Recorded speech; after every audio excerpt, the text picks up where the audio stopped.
गेल्या 3 दिवसापासून नाशिक जिल्ह्यातील विविध भागामध्ये अवकाळी पावसाने हजेरी लावली आहे. निसर्गाने तसा विविध वेधशाळेने तसा अंदाज देखील दिला होता आणि त्या पार्श्वभूमीवरती नाशिक जिल्ह्यातील अवकाळी बागलाण तालुका असेल, सटाणा कळवण असेल, नाशिक जिल्ह्यातील ग्रामीण भागामध्ये अवकाळीने हजेरी लावली आणि त्या पार्श्वभूमीवरती अवकाळीबरोबरच गारपिटीचा मोठा तडाखा या बागलाण तालुक्यामध्ये बसला आहे. आपण बागलाण तालुक्यातील एका शेतावरती, डाळिंबच्या शेतावरती आहोत. मोठ्या प्रमाणावरती गारपिटीमुळे अक्षरशः फळ फुटलेलं आहे.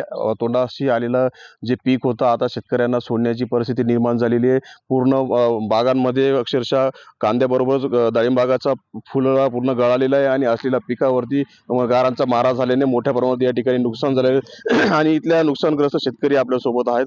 काका, नेमकं काय परिस्थिती कालची होती आणि काय काल 4-5 वाजता इतकी पहिले एकदम वारा आणि पाऊस सुरू झाला.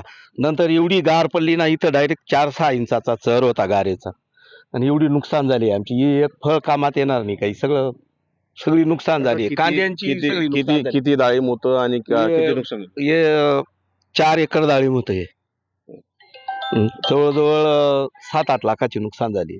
बरोबर. किती खर्च लावला होता आणि किती उत्पन्न झालं? याला कमीत कमी 3-3.5 लाख रुपये खर्च झालाय. काय तुम्ही सरकारनं काय माफ सरकारने आता काय मदत करेल, आता सरकारच्या अपेक्षेवर आहे. काय ती सरकारने तर आम्हाला 100% मदत केली पाहिजे. आता सरकारच्या याच्यावर आहे, काय निर्णय घेतात ते त्यांच्यावर आहे. ओके, नक्कीच.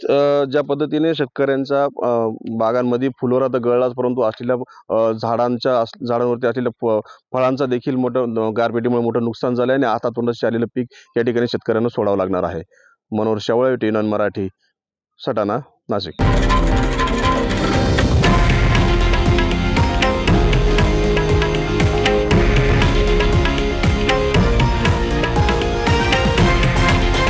हे आहे देशातील नंबर 1 न्यूज नेटवर्क आणि आपण पाहत आहात TV9 मराठी, एकमेव.